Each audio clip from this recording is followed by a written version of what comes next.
तो आइए वीडियो को शुरू करते हैं। देखिए आज हम लोग पढ़ेंगे लाइन पैरामीटर्स, ठीक है। ट्रांसमिशन लाइन का पैरामीटर्स जितने होते हैं उनके बारे में जानेंगे। तो ट्रांसमिशन लाइन के पैरामीटर्स जो होते हैं वह 3 प्रकार के होते हैं, ठीक है। ये आपको स्क्रीन पर दिख रहा होगा। लाइन पैरामीटर्स जितने हैं क्या है, तो यहाँ पर देखने को दिख रहा होगा ट्रांसमिशन लाइन के मुख्य पैरामीटर्स निम्न है, मतलब रजिस्टेंस, इंडक्टेंस, कैपेसिटेंस, यही 3 पैरामीटर्स होते हैं लाइन के। ये जानते हैं लाइन के पैरामीटर्स के जो पैरामीटर्स होते हैं ये बहुत काम के होते हैं, इन्हीं पर डिपेंड करता है पावर का ट्रांसमिशन, ठीक है। तो आइए देखिए इन सब के बारे में जानना बहुत ज़रूरी है। तो आप लोग स्क्रीन पर देखिए लिखा गया है लाइन प्रचालकों का महत्व, मतलब लाइन प्रचालकों का महत्व मतलब क्या, प्रचालकों मतलब क्या, पैरामीटर्स, लाइन पैरामीटर्स का महत्व। तो देखिए लाइन पैरामीटर्स का महत्व लाइन की भौतिक अवस्थाओं तथा विद्युत की प्रकृति पर निर्भर करता है। इसका पैरामीटर्स होता है उस पर 2 बातों पर निर्भर करता है। पहला उसकी प्रकृति और उसकी भौतिक अवस्था पर निर्भर करता है कि मोटा है पतला है, उस पर निर्भर करता है। तो दूसरी चीज़ें किस पर निर्भर करती, और दूसरी बात क्या है, लाइन पैरामीटर से line voltage drop, loss, temperature, voltage regulation, transmission efficiency, और क्या इसमें दिया गया है, पावर फैक्टर, सेफ्टी फैक्टर, क्या है, रिजल्टेंस करंट, मतलब रिजल्टेंट करंट होता है, एनर्जी कलेक्टर और प्लस फाल्टी करंट आदि कई घटकों पर निर्भर करती है, ठीक है। ये होती लाइन पैरामीटर्स, ठीक है, मतलब इन सब बातों पर निर्भर करती है। तो देखिए ध्यान से, लाइन क्या है, सिरोपरी लाइन के चालकों का प्रतिरोध के बारे में समझे। जो यानी जो सिरोपरी लाइन है उसके चालक का प्रतिरोध, यानी पहले पैरामीटर्स के बारे में हम लोग जाने।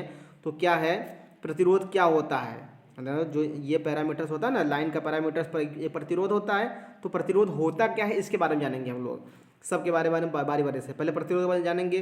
तो वह पदार्थ जो लाइन के चालक में धारा का प्रवाह का विरोध करता है उसे हम प्रतिरोध कहते हैं, ठीक है। और इसका सूत्र होता है R बराबर रो L बाई ए, और कुल प्रतिरोध सूत्र हो जाएगा लाइन चालक के एक्रॉस वोल्टेज ड्रॉप, ठीक है। ये बटा के कितना कर देंगे, लाइन चालकों में प्रवाहित होने वाली धारा, ठीक ना, यानी R बराबर V बाई R सही। ये बातें क्लियर भाई। अब यहाँ पर दूसरी बातें यहाँ से देख लें, प्रतिरोध का मान निकालेंगे तो ये उतना हो जाएगा, ठीक। अब देखते हैं प्रतिरोध क्या होता है इसके बारे में जानेंगे। प्रतिरोध किस पर निर्भर करता है इसको समझ लेते हैं। तो देखिए निम्न कारकों पर निर्भर करता है। पहला लंबाई पर निर्भर करता है। यदि लाइन चालक की लंबाई बढ़ा दिया जाए तो उसका प्रतिरोध बढ़ जाता है, क्योंकि यह इसके समानुपाती होता है। लंबाई देखिए यहाँ पर लिखा गया है, जो लंबाई होता है प्रतिरोध के समानुपाती होता है, जिसके कारण से इसको बढ़ाने से ये बढ़ जाएगा, मतलब लंबाई बढ़ाने से प्रतिरोध बढ़ जाता है। दूसरी बात लिखी गई है, लाइन के चालक का यहाँ पर हेडिंग बोले, देखिए आप हेडिंग क्या है, अनुप्रस्थ काट का क्षेत्रफल यानी क्रॉस सेक्शन एरिया पर निर्भर करता है। तो लाइन के चालक का प्रतिरोध उसके अनुप्रस्थ काट के क्षेत्रफल के व्युत्क्रमानुपाती होता है, मतलब 1/, मतलब ये एरिया बढ़ेगी तो प्रतिरोध का मान घट जाएगा, ठीक है ना। ये बातें कही गई है।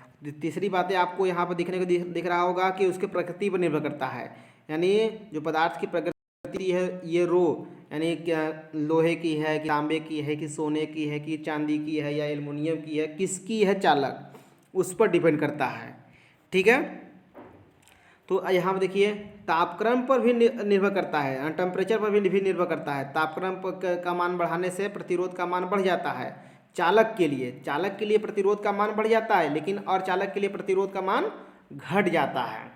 यदि अर्धचालक रहेगा तब भी घट जाएगा टेम्परेचर बढ़ाने पर, और कुचालक रहेगा तब भी उसका मान घट जाता है। क्लियर है भाई। और देखिए स्किन इफेक्ट यानी चर्म प्रभाव, स्किन इफेक्ट भी होता है इसके साथ। स्किन इफेक्ट पर भी डिपेंड करता है। स्किन इफेक्ट के कारण बढ़ने वाले स्किन इफेक्ट के से लाइन चालक का प्रतिरोध बढ़ जाता है। स्किन इफेक्ट से लाइन का प्रतिरोध बढ़ जाता है क्योंकि इसका प्रभावी क्षेत्रफल कम हो जाता है, यानी एरिया कम हो जाती है। R बराबर 1/A होता है, तो ये हमारा क्या होता है, कम हो जाता है, जिसके कारण से ये प्रतिरोध बढ़ जाता है, यानी स्किन इफेक्ट के प्रभाव से ही बढ़ जाता है। आप लोग देखे होंगे कि किसी भी कंडक्टर में AC धारा प्रवाहित करे फिर DC धारा प्रवाहित करे, तो और दोनों प्रवाहित करके बारी बारी से नापे, तो AC से नापा गया प्रतिरोध जो होगा वो क्या होगा, 20% आपको अधिक रेजिस्टेंस होगा, जबकि किससे, DC से जब नापा गया प्रतिरोध होगा उससे, यानी DC से नापा गया प्रतिरोध 100 है तो AC से नापा गया प्रतिरोध 120 ओम दिखाएगा। क्लियर बस भाई, ये बात है। अब देखिए ये था स्किन इफेक्ट, मतलब ये प्रतिरोध निर्भर करता है इस सब पर, ठीक ना। तो मतलब हम महत्व के बारे में जाके ये निर्भरता थी। हम लोग प्रतिरोध का महत्व पढ़ लेते हैं कि क्या हमारा पैरामीटर्स जो ये लाइन पैरामीटर्स प्रतिरोध है, इसका हमारे लाइन में क्या महत्व है, इसके बारे में समझते हैं। देखिए तो पैरामीटर्स का प्रतिरोध का महत्व क्या है, किसी भी प्रकार की संरचना, संचरण लाइन में प्रतिरोध के प्रभाव को नगण्य नहीं किया जा सकता। प्रतिरोध के कारण लाइन में निम्नलिखित घटक प्रभावित करते हैं। पहला क्या है, प्रतिरोध के कारण लाइन की संपूर्ण प्रतिबाधा बढ़ती है क्योंकि Z बराबर √R² प्लस XL-XC का होल स्क्वायर होता है, ठीक ना। तो देखिए AC के लिए ये R का मान अधिक होता है, जिसके कारण कि संपूर्ण प्रतिरोध का मान बढ़ जाता है। यही बातें कही गई है, ठीक ना। दूसरी बातें क्या क्या कही गई है, इसको देख लेते हैं हम लोग। दूसरी बातें आपको दिख रहा होगा स्क्रीन पर, क्या है, प्रतिरोध के कारण लाइन में वोल्टेज ड्रॉप अधिक होता है, वोल्टेज ड्रॉप अधिक होता है। और तीसरी बातें क्या है, प्रतिरोध के कारण वोल्टेज रेगुलेशन बढ़ जाता है। और तीसरी बात क्या है, प्रतिरोध के कारण लाइन का जो पावर फैक्टर है वो क्या होता है, बढ़ जाता है, लाइन का पावर फैक्टर बढ़ जाता है। सबसे इम्पोर्टेंट बात यह है, प्रतिरोध के कारण लाइन का पावर फैक्टर बढ़ जाता है, ठीक है। तीसरी बातें कही गई होगी, मतलब नेक्स्ट पॉइंट जो है, प्रतिरोध के कारण लाइन में वैद्युत शक्ति हानियाँ का मान बढ़ जाता है, लॉसेज बढ़ जाती है। प्रतिरोध के कारण लाइन का सुरक्षा गुणक यानी बढ़ जाता है, यानी सेफ्टी फैक्टर बढ़ जाता है। प्रतिरोध के कारण लाइन में किसी प्रकार की ऊर्जा संग्रह नहीं होता है। क्लियर बात भाई, ये सब था बातें, ठीक है। अब देखिए यहाँ पर क्या है, प्रतिरोध के कारण लाइन की संचरण दक्षता घट जाती है, लाइन की संचरण दक्षता घटती है। क्लियर बात में आ रही है ये बात है। और नेक्स्ट पॉइंट आपको दिख रहा होगा, ओवरहेड लाइन के चालक का प्रेरकत्व, यानी अब देखिए अब तक हम लोग पढ़ चुके थे प्रतिरोध का जो पैरामीटर्स था उसके बारे में पढ़े थे। अब हम पढ़ेंगे इंडक्टेंस क्या होता है। तो इंडक्टेंस क्या होता है, AC परिपथों का वह गुण जिसके कारण वह विद्युत धारा के मान में परिवर्तन का विरोध करता है उसे प्रेरकत्व कहते हैं। इसे L से प्रदर्शित करते हैं, इसका मात्रक हेनरी होता है। क्लियर बात भाई, ये हुआ है हमारा पैरामीटर दूसरा, ठीक है ना, इंडक्टर जो होता है। और तीसरा नीचे लिखा गया है पैरामीटर्स का महत्व देखते हैं, मतलब इंडक्टेंस का महत्व। तो यहाँ देखिए लिखा गया है कि प्रेरकत्व के कारण संचरण लाइन में निम्नलिखित घटक प्रभावित होते हैं। क्लियर बस भाई, लिखा गया प्रेरकत्व के कारण लाइन में धनात्मक प्रेरकीय प्रतिघात की उत्पत्ति होती है जो लाइन की प्रतिबाधा को बढ़ाता है,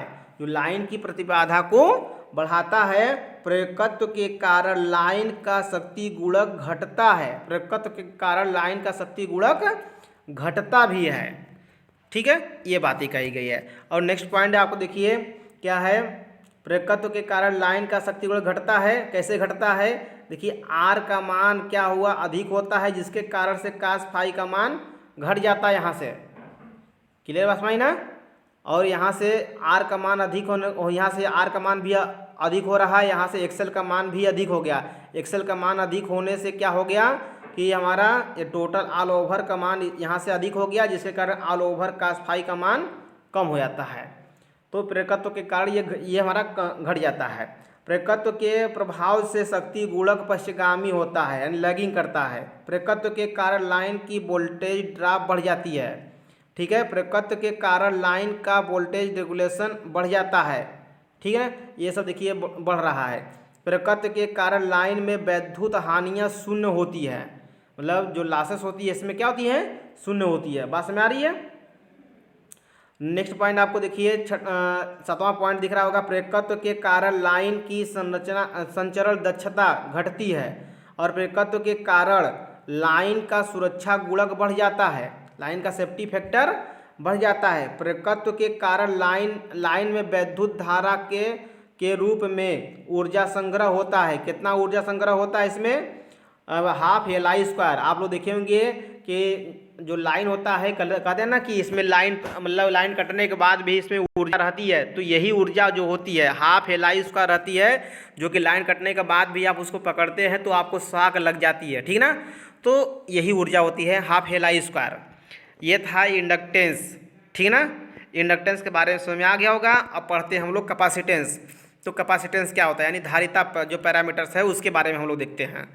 तो यहाँ पर आपको दिख रहा होगा कि धारिता क्या है। तो धारिता या संधारित्र विद्युत ऊर्जा को एकत्रित करने वाला तथा आवश्यकता पड़ने पर उसे विसर्जित करने वाला एक यंत्र है। ठीक ना, या एसी परिपथ का वह गुण जिसके कारण वह वोल्टेज के मान में होने वाले परिवर्तन का विरोध करता है, कैपेसिटर कहलाता है। बात समझ आई। तो ये देखिए इसका सूत्र जो होता है C बराबर Q/V। ये सब सारी चीज़ पढ़ा दिया गया है, फिर भी दोबारा पढ़ा रहे हैं। वीडियो में पढ़ाया गया था। हाँ, मात्रक फैरड होता है। ठीक ना, इसका मात्रा जो होता है फैरड होता है। क्लियर बस भाई। अब देखिए यहाँ पर आपको दिख रहा होगा नेक्स्ट पॉइंट, आपको लाइन पैरामीटर्स में धारिता का महत्व। ठीक ना, महत्व के बारे में हम लोग जान लेते हैं। तो लघु संचरण लाइन में धारिता के प्रभाव को नगण्य मान लिया जाता है, परंतु मध्य एवं लंबी संचरण लाइनों में इसके प्रभाव को नगण्य नहीं माना जा सकता। इसलिए नेक्स्ट पॉइंट को देखते हैं। तब धारिता के कारण लाइन में ऋणात्मक प्रतिघात की उत्पत्ति होती है, जो लाइन की प्रतिबाधा को घटा देती है। ठीक ना, इसके द्वारा। क्लियर है भाई। अब नेक्स्ट पॉइंट देखते हैं यहाँ पर। तो धारिता के कारण लाइन में वोल्टेज ड्रॉप घटता है, धारिता के कारण पावर फैक्टर लीडिंग होता है, धारिता के कारण आवेशन धारा प्रभावित होता है, धारिता के प्रभाव के कारण लाइन की धारा वहन क्षमता बढ़ जाती है। ठीक है, ये सब बातें हैं। नेक्स्ट पॉइंट देखिए, लास्ट पॉइंट, धारिता के कारण लाइन में भी वोल्टेज संचित हो जाता है, यानी ऊर्जा का संग्रह होता है। वो कितना होता है, हाफ CV स्क्वायर, और उसमें क्या था, हाफ इंडक्टेंस वाले में हाफ LI स्क्वायर, उसमें पढ़े होंगे। ठीक ना, ऊर्जा का संग्रह के बारे में। और यहाँ पर क्या होता है, कैपेसिटर में हाफ CV स्क्वायर। ठीक ना, तो ये होता है। आपको बातें इतनी तो समझ में क्लियर आ चुकी होगी। ठीक ना, तो आज के लिए इतना ही। हाँ, आप लोग वीडियो को पूरा देखते रहिए। ठीक है, जो भी दिक्कत है अब उसको बताइए और उसको सॉल्व किया जाएगा। आप पढ़ाई करते रहिए, पेपर जल्दी से होने वाला है। ठीक है, ओके।